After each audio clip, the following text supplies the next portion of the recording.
तो the only purpose of this video is to clear a very big doubt और it's a genuine doubt कि एक दोस्त ने ये बहुत अच्छा कमेंट किया है और मतलब ये काफ़ी जेन्युइन कमेंट है कि how it is possible to cover the big chapters like electrostat GOC molecular basis of inheritance. मतलब इतने बड़े बड़े चैप्टर एक दिन में कैसे कर सकते हैं? ये काफ़ी इनप्रैक्टिकल है। ये 8 से 10 आवर वन शॉट लगते हैं। तो ये तो ठीक है, लेकिन फिर इन्होंने कह दिया कि ये प्रैक्टिकल तो नहीं है और फिर इन्होंने कह दिया कि आपने रिसर्च किस चीज़ का किया है। तो मैंने रिसर्च इसी चीज़ का किया है।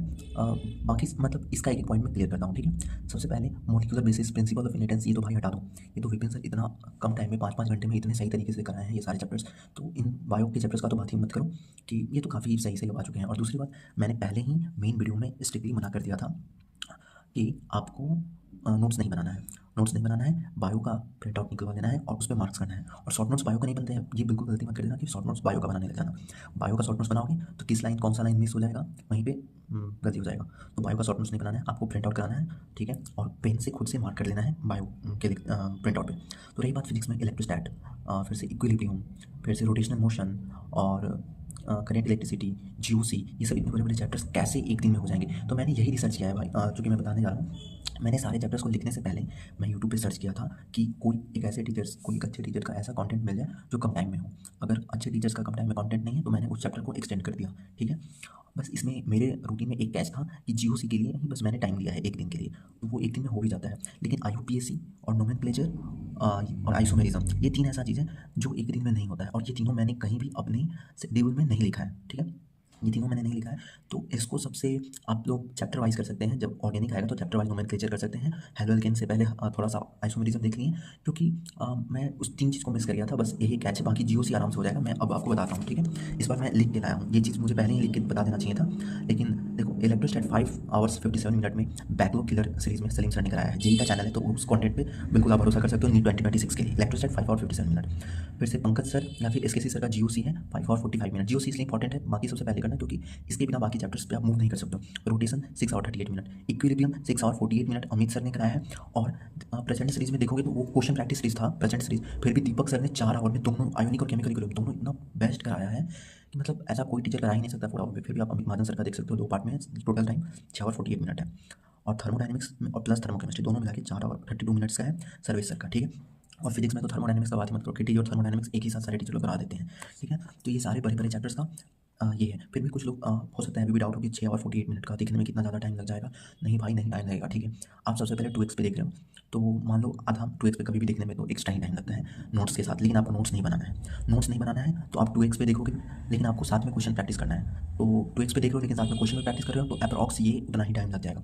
मान लो 7 साढ़े 7 घंटा ही लग जाएगा इक्विलिब्रियम में क्वेश्चन के साथ करने में।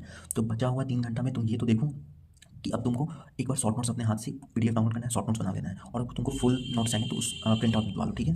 और रही बात कि मैंने ये आपको ये फुल वीडियो में भी बताया था। फुल वीडियो का लिंक डिस्क्रिप्शन में होगा कि आपको सिलेबस कैसे भी पहले कंप्लीट करना है। क्यों? क्योंकि आपको कॉन्फिडेंस आती है, ठीक है। एक बार आपका सिलेबस कंप्लीट हो जाता है तो आपको अंदर से कॉन्फिडेंस आता है। फिर आपका सिलेबस अगर 27 जनवरी तक सच में कंप्लीट हो जाता है तो आपके पास सफिशिएंट टाइम बचता है क्वेश्चन प्रैक्टिस का। जेईई मेंस का लगाओ, सेलेक्टिव एडवांस का लगाओ, नीट का लगाओ, जो जहाँ भी लगाना है लगाओ। बाकी इस लेक्चर्स में तो काफ़ी सफिशिएंट क्वेश्चन प्रैक्टिस हो ही जाता है आपको। फिर भी आपको 10-15 पीवाईक्यू करना है तो 10-15 से ज़्यादा पीवाईक्यू तो नहीं हो पाएगा, क्योंकि सच में टाइम कम है। क्योंकि टाइट शेड्यूल ये मैंने वीडियो में भी कहा था। लेकिन टाइट शेड्यूल इसलिए मैंने दिया था क्योंकि ये बहुत के द्वारा ये बहुत लोग इसे पसंद करते हैं, ठीक है, टाइट शेड्यूल। क्योंकि उनका ऐसा मानना रहता है कि एम अगर मैं बहुत ज़्यादा रखूँगा तो कम से कम उसका 90% भी तो अचीव होगा। और ठीक है, तो ये टाइट शेड्यूल बहुत लोगों को पसंद है क्योंकि भाई इतना टाइम वेस्ट हो चुका है तो अब तो टाइम वेस्ट नहीं करना है ना।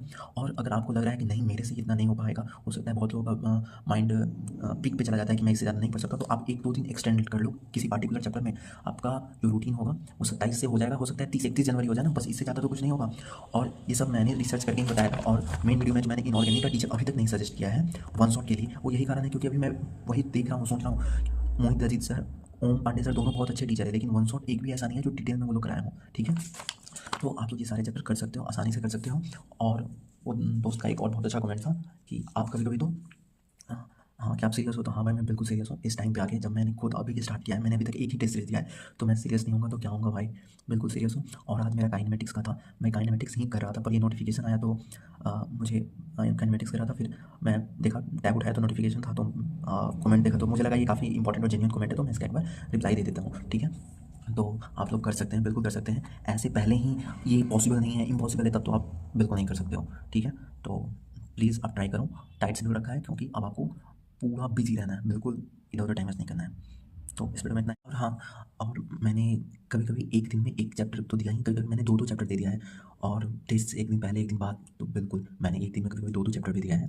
लेकिन उस चैप्टर के लेंथ को नज़र में रखते हुए, जैसे कि मैंने यहाँ पे EMI और AC दोनों एक दिन दे दिया है, ठीक है। तो देखा जाए तो कुछ नहीं है EMI और AC। सलीम सर का सच में लेक्चर है वो तो 2 ही घंटा का है, ठीक है, बहुत लोगों को नहीं समझ आ सकता है। तो EMI वाला पोर्सन आप किसी टीचर से बेसिक्स देख सकते हो EMI का। और मैंने कहा ना, आप लोग मेरे साथ रहो, मेरा टेलीग्राम चैनल ज्वाइन करो। मतलब सच में कह रहा हूँ, ये सारे चैप्टर्स EMI 3 पेज में, AC 4 पेज में, इलेक्ट्रोस्टैट पोटेंशियल के साथ मतलब 6 पेज में अप्रॉक्स होगा। सारी का सारा मैंने इतना कम कम पेज में शॉर्ट नोट्स बना के रखा है, और सच में बन जाते हैं भाई, इसमें कोई बिग डील नहीं है। सारा कॉन्सेप्ट 6 पेज में कंसाइज हो सकता है, लेकिन रहा बात क्वेश्चन प्रैक्टिस का, तो उसके लिए हम लोग को टाइम चाहिए। उस 6 पेज से सारे क्वेश्चन नहीं बन सकते हैं, और ना ही फुल लेक्चर। हाँ, फुल लेक्चर देके सारे क्वेश्चन बन सकते हैं, लेकिन उसके पास हम लोग के पास टाइम नहीं है। तो हम लोग कैसे सारे क्वेश्चन बनाएंगे? हम लोग सारी क्वेश्चन के थ्रू जा जाके हम लोग इतना क्वेश्चन प्रैक्टिस करेंगे। जनवरी में अगर हम लोग का सिलेबस कंप्लीट हो जाता है, फरवरी मार्च अप्रैल 3 मंथ में 90 दिन रहेगा सिर्फ क्वेश्चन प्रैक्टिस के साथ, रिवीजन, क्वेश्चन प्रैक्टिस रिवीजन। तो भयंकर प्रैक्टिस हो सकता है भाई। तो बस इतना ही, थैंक यू।